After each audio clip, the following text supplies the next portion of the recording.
Good morning. I just wanted to, I was going to launch into my, the next level of consciousness, but where is it? This book actually explains, it's helpful because it goes into detail about each level of consciousness and actually how, like, the psychological dynamics of each level and even the spiritual dynamics, because this writer,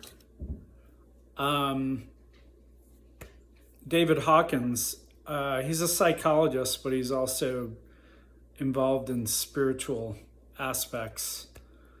For instance, for shame, he gets into karma, karma being justice. I'm reading right now about the level of guilt, and he talks a lot about the ego and how the ego actually fears what it doesn't understand. I mean, it's a whole thing. But I also want to, so the next level, apathy, I actually want to pay closer attention to and give a whole video just about the specifics of apathy, because I believe that's where our society's at. I mean, I think it's intentional that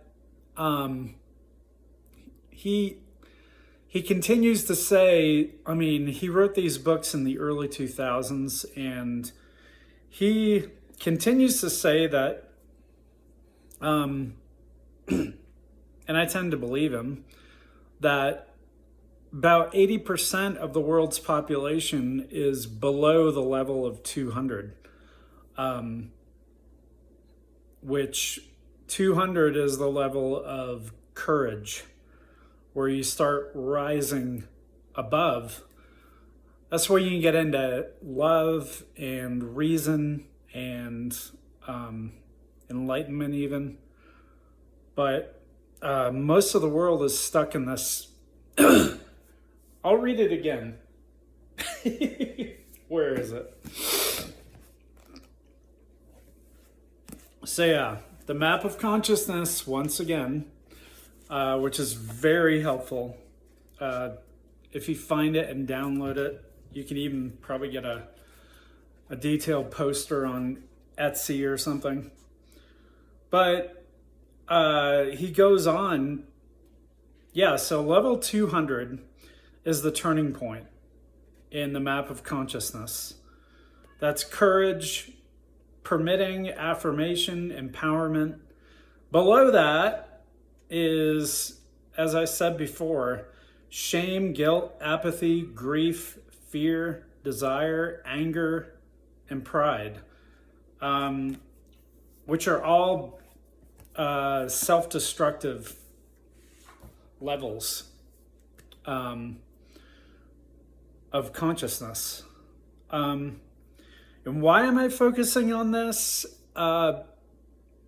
Because to me, I've looked into lots of different things, philosophies, religion.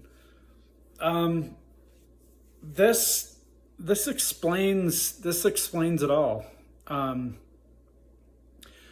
and I have a YouTube feed that I look at. There's some feeds I pay more attention to than others, but I try to keep these feeds at arm's length, just to keep tabs of it, because I don't want my energy to be sapped by this, because a lot of these feeds, they're off the mainstream, but they still talk about, they still project fear and apathy and hopelessness. And then, yeah, and I just, it baffles me the things that most people put their attention on, like movies coming out, food, and if it's not that, I mean, just millions of views. It's unbelievable. I'm looking at it right now, and just the sheer amount of YouTubers just focusing on current events and really just projecting. They don't give any, most of them don't give any answers. They just say prepare. World War III is coming, prepare. Economic collapse is coming, prepare. So it's no explanation, like, except if you're a millionaire, I guess you can prepare, but otherwise you're kind of screwed. And a lot of these people get a lot of views, like thousands, millions of views. It's incredible. But again, it's just, I tend to think it's an intentional plan. It's intentional, like social media, YouTube, including YouTube,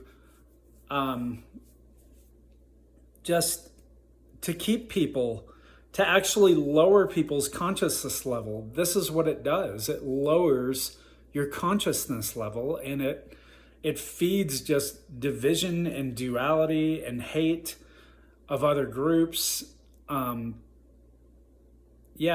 At the same time, things are being exposed, but yeah, I just think at this time in our history as human beings, we need to focus on the right things. And I believe, it's just my belief, that higher consciousness is not given the attention it needs. Which is why I dug into these books and even the Transcendentalist movement. I found out just a lot of these. Yeah, I found out about Nathaniel Hawthorne and Ralph Waldo Emerson and the Transcendentalist movement and all these like Henry David Thoreau, all these phenomenal writers that are part of our American history that are just forgotten about or just breezed over in public school. It's almost like public school just has you memorize the physical names of these people.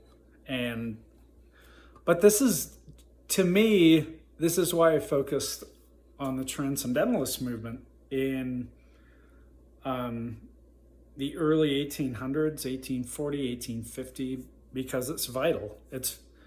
But sadly, most of the attention in American history goes toward the Civil War. Sadly, which was just immense destruction. So yeah, that's history. That's American history. It just focuses on destruction. But we need to focus on the people in our history that actually wanted to make a change, that were just, sadly, they died without being heard. And not many people think about them. So, yeah, that's my rant. As a little side note to what I said yesterday about communal living, I believe obviously communal living is ultimately the solution. But unfortunately, the only communes that are still in existence are religious based, like the Amish the 12 tribes thing that I was a part of, the Shakers. But throughout history, every other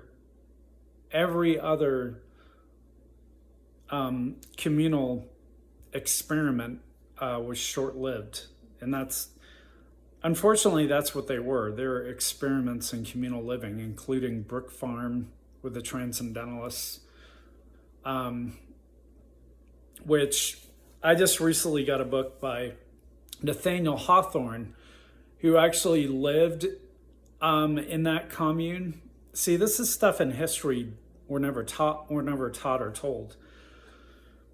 So Nathaniel Hawthorne actually lived in this intentional community, Brook Farm, in Massachusetts, and yeah, he wrote a whole book about it, which I purchased, and that'll be an interesting read. I think it was a fiction book.